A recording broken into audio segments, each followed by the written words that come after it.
Now, going into the draft, if the Bengals want to stay committed to Andy Dalton, which I don't see the reason why, trade him, try to send him to the quarterback needy team, and or maybe what they did with the Dolphins did with Ryan Tannehill. But I think you can get a third or fourth round pick for Andy Dalton. There's a season where Andy Dalton was MVP candidate for parts of the season. He was nicknamed the Red Rifle for being a quarterback. I still think he could be at least an average starter in the NFL. With that being said, I think Joe Burrow has guaranteed a spot at least as top 3 pick, and he's had that since he won the Heisman. I think he guaranteed himself as top 3 pick, but right now he makes a hard conversation. For is it Chase Young or Joe Burrow? I really think Joe Burrow just took that crown. Joe Burrow just won, pretty much just got himself $15 million.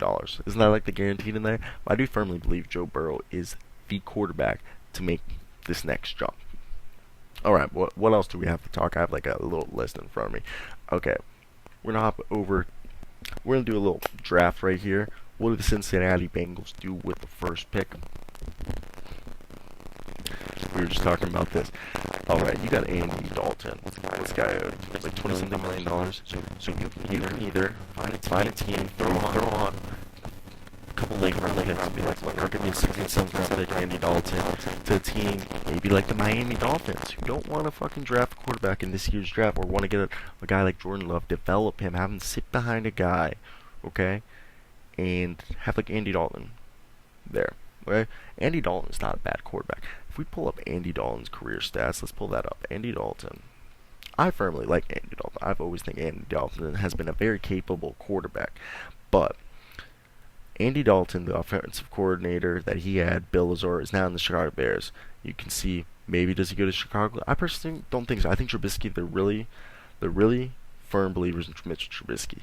But let's talk about Andy Dalton. Andy Dalton this year had the worst season of his career in the sense that the team not believing it. He threw for 59%, which was his lowest since 2017. But honestly, it was his worst QBR rating since his whole career started. He's never played that bad, and I think it's because the team did not believe him.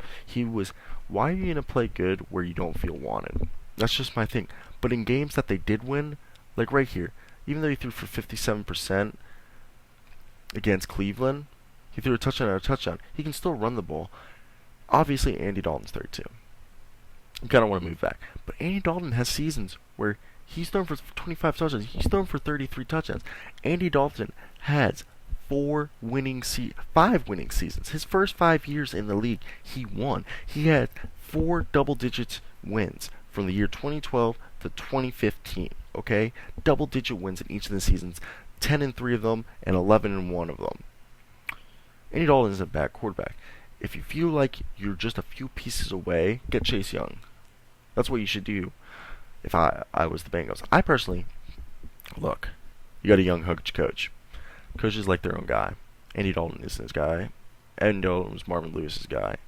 Right now, you could send him to a team, maybe like the Redskins, if they don't feel like they want to continue starting Dwayne Haskins. If they do want to send for a full season, I probably think they're going to have him start. I really think Oakland likes Derek Carr. I do think I could be wrong, but all these Derek Carr rumors, I think Derek Carr's going to really stay there. He's on a good deal. It's all there. Miami Dolphins, maybe the Indianapolis Colts could take a guy like Andy Dalton. He can move the chains. He can do shit like that. He's not bad. His career completion rating of 62% and a quarterback rating of 87. It's not the best. But Andy Dalton, I think, is in the same tier as Kirk Cousins, Jimmy Garoppolo, Joe Flacco. Joe Flacco, of course, when he won the Super Bowl.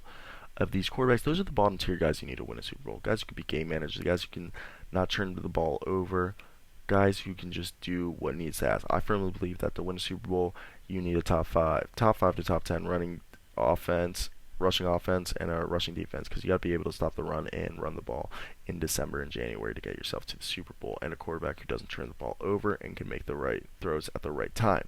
95% of the time, those quarterbacks like Jimmy Garoppolo, Andy Dalton, Kirk Cousins, Nick Foles, Joe Flacco, those are the type of guys that are usually very streaky. They're hot, sometimes they're cold, but when those guys get hot, they get hot. Look at Ryan Tannehill. He's really hot. Nick Foles, both times when they made runs, Nick Foles is the type of quarterback, they get hot at the right time. When they're hot, they're hard to beat.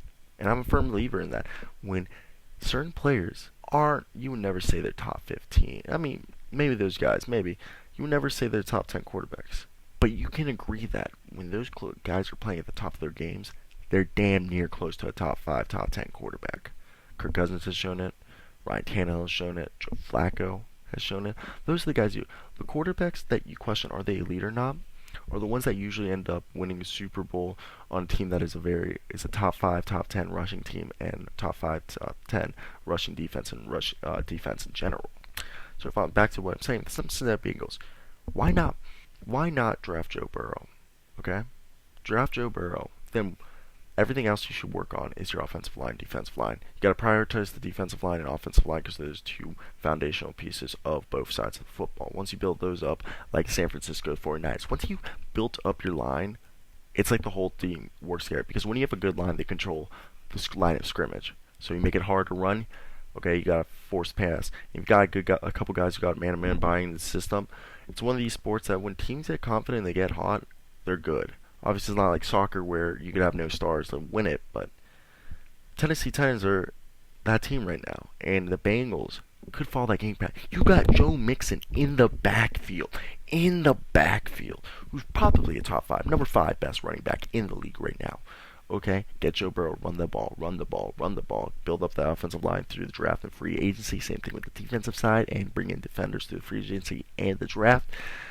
Now you could be a playoff team next year if you give Joe Mixon the ball enough and force Joe Burrow to just do what he's being told. Not to do too much, just do what he's good at. That offense.